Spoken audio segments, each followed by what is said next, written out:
Hello, my name is Dr. Ellen Storm and it's Monday the 18th of October. This is my statement on mandatory vaccination for health and care workers. I'm reading this from the blog which is behind me, so I hope you'll forgive me if I'm occasionally looking slightly above the camera, but it's quite long. I think I want to read this to you because although I've posted this as a blog post, I know that that's going to be quite difficult for some people to read, and it might be easier for some people to listen to it rather than to read it. So hopefully this will make it more accessible for people to try to understand what it is that I'm trying to say.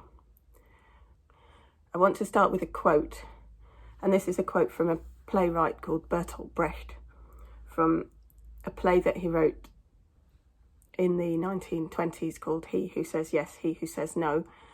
And in that he says, "What we must learn above all is consent. Many say yes, and yet there is no consent. Many are not asked, and many consent to wrong things. Therefore, what we must learn above all is consent." On the 6th of October 2021, I found out that my medical career of 27 years is likely to be terminated abruptly in the next few weeks by the UK government if I do not concede to having the COVID-19 vaccine. I found this out while I was shopping in Tesco with my daughters by catching sight of the front page article of the I newspaper headed "COVID vaccine mandatory for frontline NHS workers in Javid plan."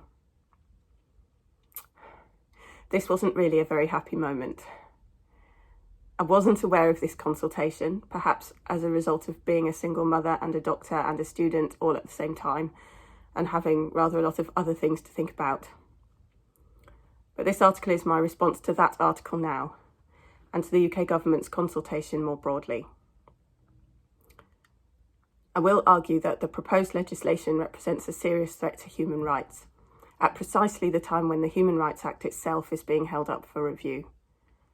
And I will argue that the phrasing of the current consultation is inherently biased and misleading, because the critical question that must be answered here is not whether or not healthcare workers should be vaccinated, but whether or not they should be forced to be vaccinated, and whether they should get the sack if they refuse.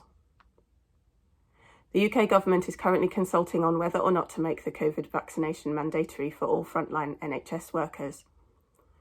The formal consultation is due to end on October the 22nd, 2021, and according to the article in the I, vaccinations for frontline NHS staff are almost certain to be made compulsory. They have already been made compulsory for staff in public sector care homes, and those who are not double jabbed by the 11th of November 2021 will be legally barred from work. All the scientific and ethical questions I raise here in relation to NHS workers apply equally to staff in the care sector. So my name is Dr. Ellen Storm and I currently work part-time as a senior clinical fellow in paediatrics and neonates. I qualified in medicine in 2000 from St George's Hospital Medical School in London. I have a BSc in Biomedical Sciences and an MSc in Public Health. I'm a member of the Royal College of Paediatrics and Child Health. I have professional experience in general paediatrics, community paediatrics and neonatology, and I have worked for 1 year in a public health department in London. I also have an MA in creative writing that I undertook after I won first prize in the Hippocrates Prize for Poetry in Medicine, and after the Hippocrates Press published my first book of poetry. In 2019-2020, I taught political sociology and developmental and social psychology at Edge Hill University, and I'm now a part-time PhD student at the University of York, studying the learning plays of Bertolt Brecht and their potential relevance for theatre for health education work with children and young people. I have not had the COVID vaccination, and I will not be having the COVID vaccination. My daughters, who are 11, will not be having it when they turn 12. If the government implements its plans to make the COVID vaccination mandatory for all NHS staff, I will await my dismissal. If I am dismissed and I am able to garner enough support to take my case to court for consideration under the Human Rights Act 1998, the presently somewhat unclear effects of Brexit on human rights legislation in the UK notwithstanding, then I will do so. I will do so because I believe that to force a mentally competent adult to have a needle inserted into their body against their will, and to have a substance of any sort injected into their body against their will, is a fundamental contravention of that person's human rights. To threaten a person with the loss of their livelihood if they do not comply is a form of coercion tantamount to force that is absolutely unacceptable in a democratic nation.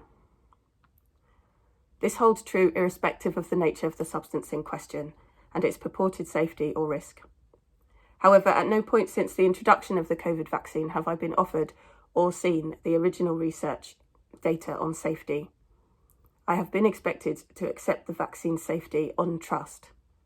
This is despite the fact that the government website does in fact outline a list of certain possible side effects.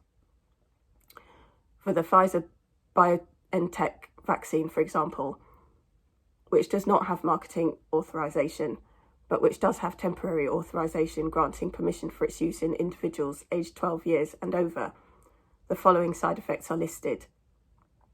Very common, may affect more than 1 in 10 people. Injection site, pain, swelling, tiredness, headache, muscle pain, chills, joint pain, diarrhea, fever. Common, may affect up to 1 in 10 people. Redness at injection site, nausea, vomiting. Uncommon, may affect up to 1 in 100 people. Enlarged lymph nodes, feeling unwell, arm pain, insomnia, injection site itching, allergic reactions such as rash or itching. Rare, may affect up to 1 in 1,000 people. Temporary one-sided facial drooping. Allergic reactions such as hives or swelling of the face. Not known, cannot be estimated from the available data. Severe allergic reaction. Inflammation of the heart, myocarditis or pericarditis. Extensive swelling of the vaccinated limb. Swelling of the face. Swelling of the face may occur in patients who have had facial dermatological fillers. The line, not known, cannot be estimated from the available data, is the most concerning here. This category contains the most potentially severe, although rare, side effects. I have suffered from viral myocarditis in the past, and I do not want to get it again. But quite apart from this, the point to be made here is that we simply do not have sufficient data over a sufficient length of time to be able to state conclusively what the risks are. According to Forbes, biotech giant Pfizer expects to generate $33.5 billion in COVID-19 vaccine sales in 2021, up from previous estimates of $26 billion. Pfizer CEO Albert Bourla owns shares in the company worth over $8 million. His CEO compensation package for 2020 was $21.03 million. Without a single exception that I have ever encountered in my years of medical practice, all pharmaceutical agents have side effects and carry a risk-benefit profile that has to be considered when making an informed decision as to whether or not a certain substance should be taken. Vaccines are no exception, as illustrated by the lists of side effects for all vaccines currently in use as part of the UK routine vaccination schedule, which are publicly available online. These lists should highlight the need for informed consent for vaccination. The debate has become very polarised, and this is unhelpful in a situation that is complex and without absolutes. But those who choose consciously not to vaccinate either themselves or their children should be respected for their decision. We may not always agree with other people's decisions, and we may frequently wish we could bend them to our will. But a political situation in which a government is legitimated to impose laws at short notice that force citizens to accept certain conditions against their will and in violation of their individual rights and physiological integrity is the beginning of a totalitarian dictatorship reminiscent of the Enabling Act passed in Germany in 1933. Bertolt Brecht was a German playwright who wrote a collection of short experimental pieces known as Lehrstücke, or learning plays, in the late 1920s and early 1930s, that dealt primarily with issues of justice and consent. That period of his writing life ended abruptly with the burning of the Reichstag, the German Houses of Parliament, on Monday the 27th of February 1933. He left Germany shortly after this event, eventually settling in Denmark. His pair of plays known as He Who Said Yes, He Who Said No consider what consent means under conditions of duress. A boy who gets sick during a long journey over the mountains is expected to conform to custom and agree to be thrown into the valley so as not to hold up the progress of the group. What happened in Germany in 1933 was that a borderline majority government of 52% was formed by coalition on March the 5th, and on March 23rd an act was passed which allowed Hitler, then Chancellor, to pass and enforce unconstitutional laws without any objection, and to bypass the system of checks and balances in the government, and these laws could explicitly violate individual rights prescribed in the Weimar Constitution. This followed the passing of the Reichstag Fire Decree on 28th of February, which abolished most civil liberties, including the right to speak, assemble, protest, and due process. We shouldn't think that the image presented on page 19 of the same edition of the Eye on the 6th of October 2021 of protesters being dragged away by police in relation to Ian Dunt's article entitled "Patel is Taking Away the Right to Protest" represents anything other than the same desire by those in power to exert the same kind of control over the people. We must learn from history. We are not better or worse than anybody else. As human beings, we do battle over and over again with the same difficult aspects of our humanity. The coming together of the desire to impose mandatory vaccination, the desire to amend the Human Rights Act post-Brexit, and the desire to impose banning orders preventing public protest represents a triad of threats to democratic society that we must recognise and critically interrogate now. Between 2016 and 2018, I worked in a community paediatric department assessing children for neurodevelopmental conditions such as autism and attention deficit hyperactivity disorder. During that period of time, I met many parents who believed their children were damaged by vaccines. One mother wanted to bring a legal case and asked for my assistance. I raised this with my supervisors and was advised not to get involved. To my shame, because I was about to leave the department anyway, I did not get involved. I can only extend my sincere apologies to that mother now for my cowardice. Every doctor knew that questioning vaccine safety was tantamount to career suicide. And yet we were seeing so many children with unexplained symptoms. Nobody knows why so many young children are experiencing isolated speech regression and social communication difficulties, but they are, and it is scientifically reasonable to ask the question why. Speech regression means learning to speak and then stopping speaking. Children who lose their speech do not only lose their physical ability to form words. What the rather glib term speech delay refers to is a failure of the development of complex thought. In a word, the thing that makes us human. The UK government offers a one-off vaccine damage payment of £120,000 for those who have been severely disabled as a result of vaccination. The UK government is well aware that vaccines sometimes cause severe damage, and a blanket strategy for vaccinating the whole population against every conceivable infectious disease will inevitably result in many more such cases than a more targeted approach. £120,000 is woefully inadequate in relation to the cost of caring for a severely disabled child for the rest of their life, and can in no way compensate for the loss of a person's cognitive ability, which is a thing that, when it happens because of some external or environmental factor, would be better described as brain damage. I am not here trying to make a case for the role of vaccines in neurodevelopmental disorders. I can only recount my personal clinical experience and how it has affected me, and point out that there is a great deal that we do not know, both about the safety of vaccines and about why all kinds of things are happening in our world. We do not know why this particular thing is happening to so many children now. We do not know why so many children are suffering increasingly from other conditions like allergies either. And it is reasonable to ask the question why, and to remain sceptical in the face of those who would tell us there is no risk. Because there is never no risk, and anyone who says there is no risk at all is lying.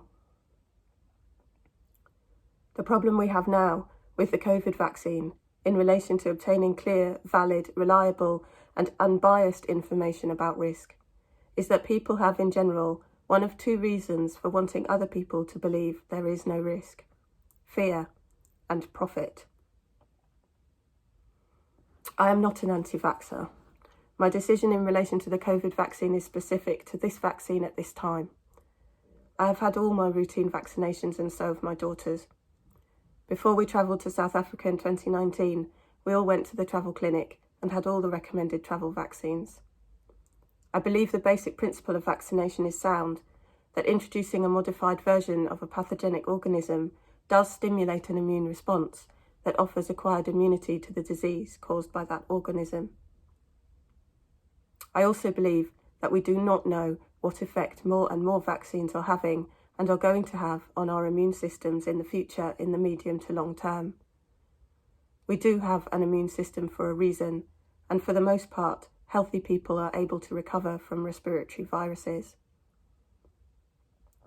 Bearing in mind the qualifying comment made by York University's Centre for Applied Human Rights in relation to the need to stress agency rather than vulnerability, I do support targeted, voluntary vaccination of the vulnerable.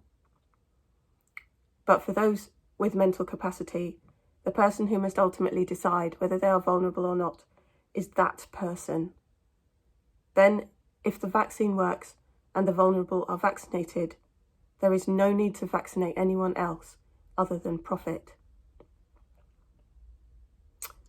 I am a high raw vegan, and I do believe that pharmaceutical products that are tested on animals are not vegan, even if they do not contain any animal derivatives directly, although this is the least part of my argument. I will only note here that it is regrettable that none of the major vegan or animal rights organisations, such as the Vegan Society, Animal Aid or PETA, have come out in support of those vegans who do ethically object to vaccines on these legitimate grounds. I generally consume more than 10 to 15 portions of fresh fruits and vegetables every day. I do not drink alcohol or smoke or take drugs. I exercise regularly. I do not take any regular medications or suffer from any chronic diseases. I judge my risk of dying from COVID-19 to be low, and I take the small but residual risk upon myself. I will not blame anyone else if I do die. Life entails risk. We are all at risk of dying every day. We can and should take sensible measures to reduce our risk of dying tomorrow. But we cannot bring that risk down to zero ever. And if we take ourselves into a situation in which our basic human rights are being compromised and our political commitment to freedom and democracy is being undermined in the pursuit of zero risk, we are taking ourselves into very dangerous territory indeed.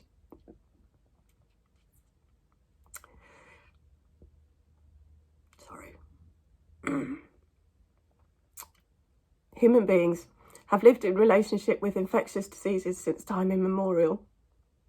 We all want to live as long as possible, although few in our society actually live in a manner which makes healthy longevity likely.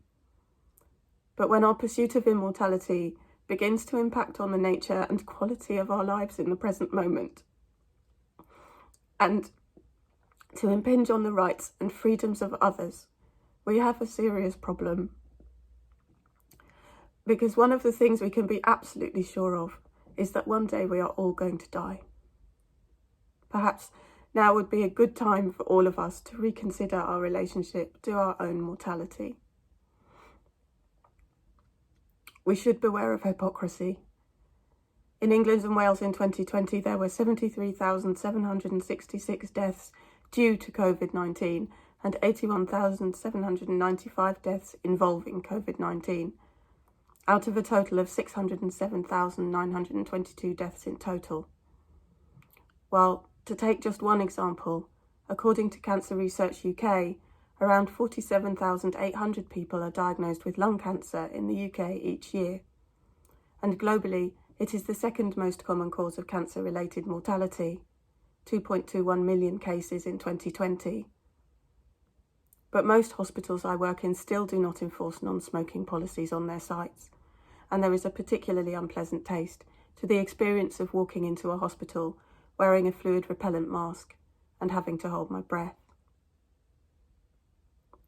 The list of diseases that are behavioural in origin is long and includes any disease that is caused by poor diet, lack of exercise, alcohol, drugs and smoking, all things which also impair immune function and increase our risk of dying from infectious diseases. Selling anything that facilitates the conditions resulting in these diseases is an act that increases another person's risk of dying. Most of these acts we tolerate and even frequently encourage. Statistically speaking, over the course of a lifetime, we should be much, much more frightened of dying from atherosclerotic cardiovascular disease than from COVID-19. Coronary artery disease caused 63,237 deaths in the UK in 2019. But because infectious diseases are sudden and unpredictable, our fear response in relation to them is not proportional. On the 7th of September 2021, Julie Ponesse, Professor of Ethics at the University of Western Ontario in Canada, was fired for refusing to take the COVID vaccine.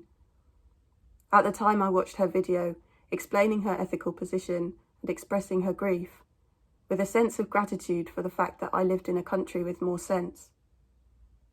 I believed it to be the case. My employers had assured me that the vaccine would not be made mandatory, but they cannot override the law.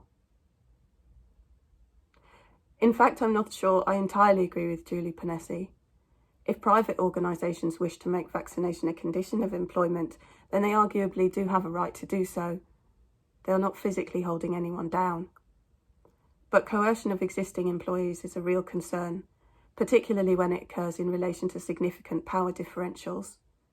It is those employees who are most socially and financially vulnerable, which is likely to be those with certain protected characteristics, who will be least likely to be able to walk away. But in relation to healthcare in the UK, we have a particular situation.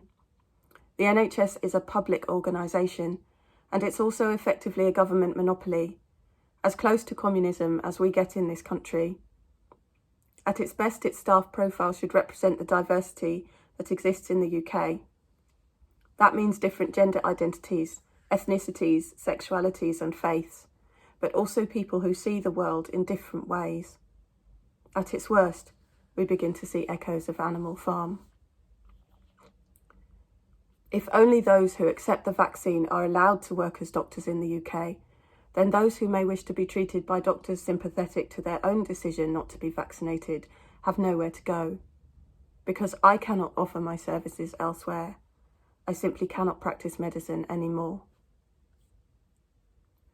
What we risk creating in this situation is a two-tier society, where our healthcare system serves only those who adhere to a particular worldview, while all those of different persuasions try to avoid it like the plague. But what is much more frightening to me is the way that my dismissal will cause me to be silenced. What we will create overnight is a healthcare system in which there is no space for questioning or dissent, in which those who raise valid scientific or ethical concerns are not answered with intelligent debate, but are summarily crushed. And that is an extremely dangerous situation, about which I would urge you to be very, very concerned indeed. The medical Royal Colleges may be unanimous in their agreement that vaccination should not be made mandatory, but the view that the remaining 111,000 unvaccinated workers are simply hesitant and will be persuaded at this point in time is naive. If those unvaccinated workers have received as many invitations to attend for vaccination as I have, which they have simply ignored or deleted, then there is a reason for that. Those workers do not want to be vaccinated. If compulsory vaccination is made law, some of them will leave, and some of them, those whose social or financial vulnerability leaves them no choice, will concede.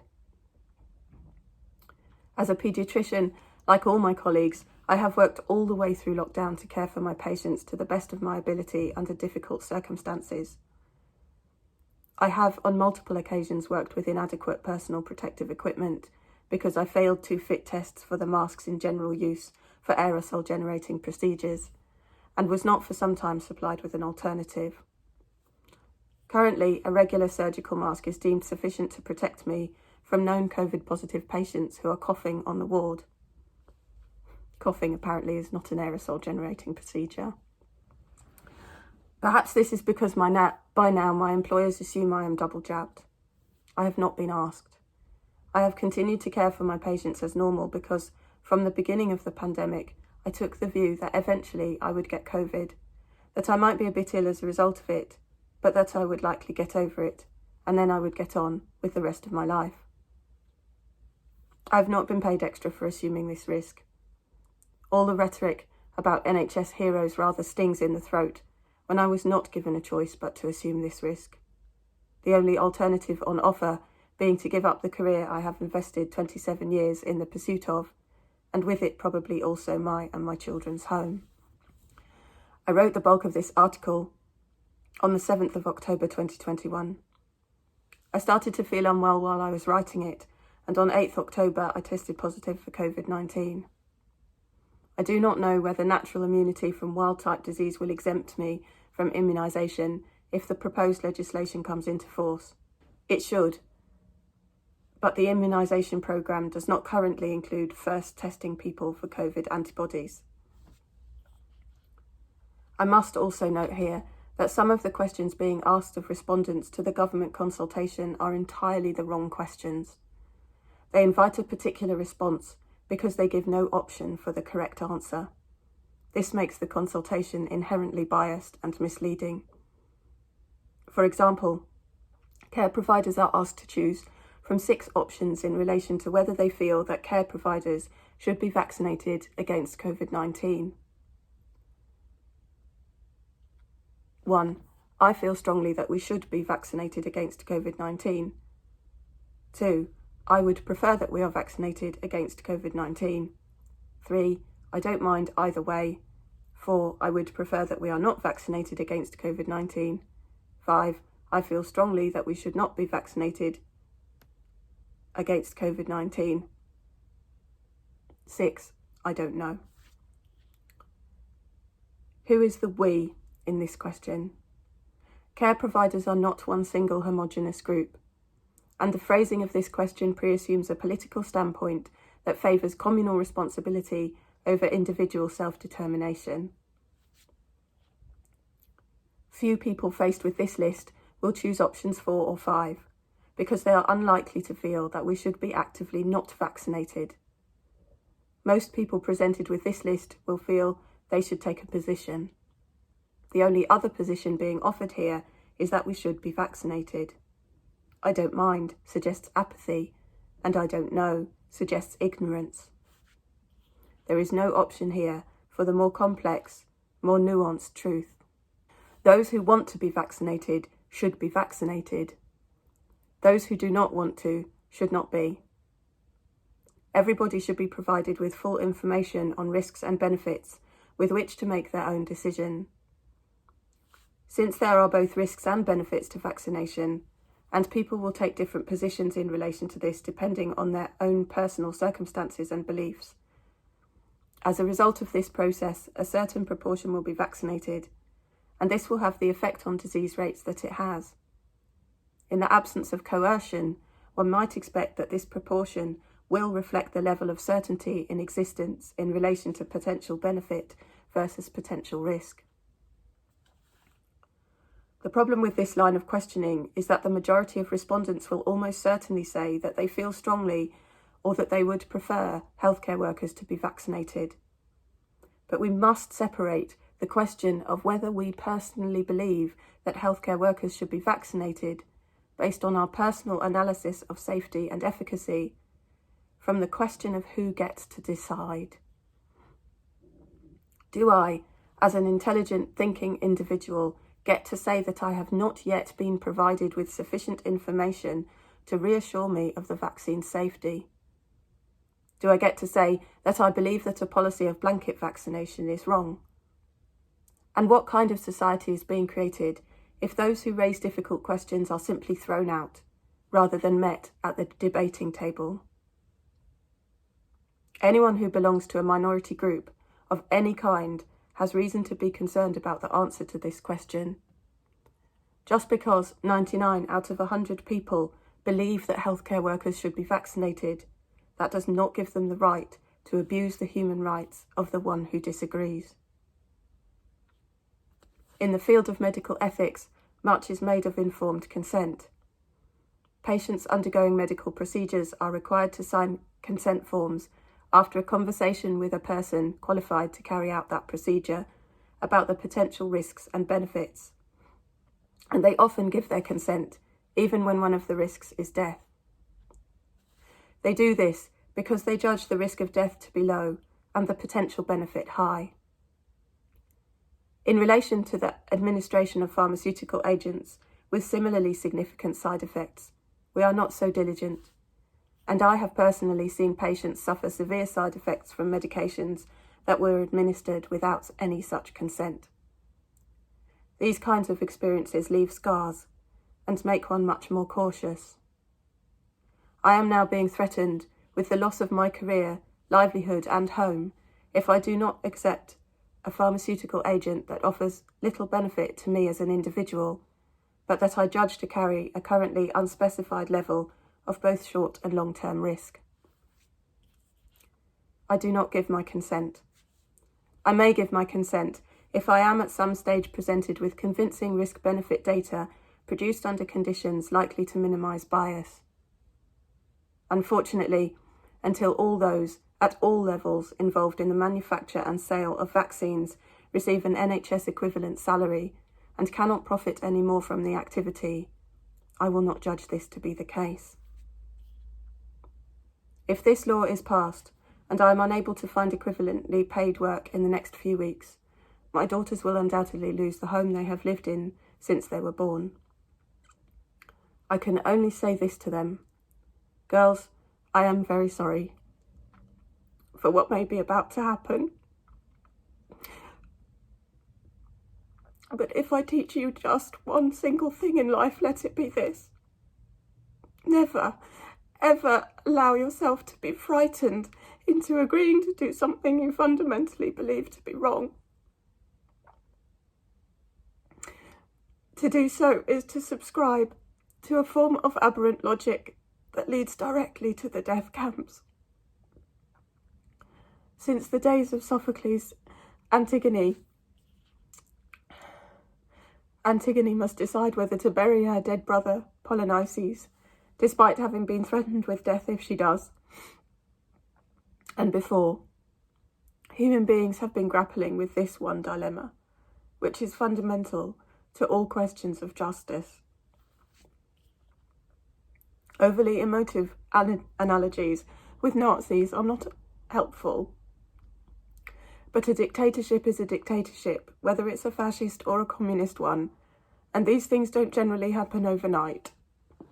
They happen by degrees, and then one day, good people wake up and realise they've lost control.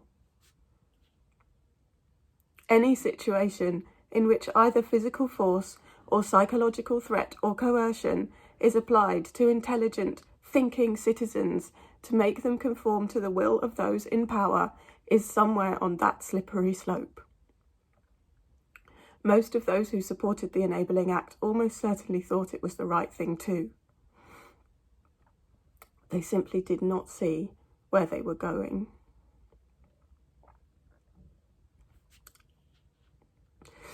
I have been asked to add a disclaimer to the bottom of this. The opinions expressed in this piece are entirely my own and do not in any way represent the views, opinions or policies of any organisation with which I may be associated.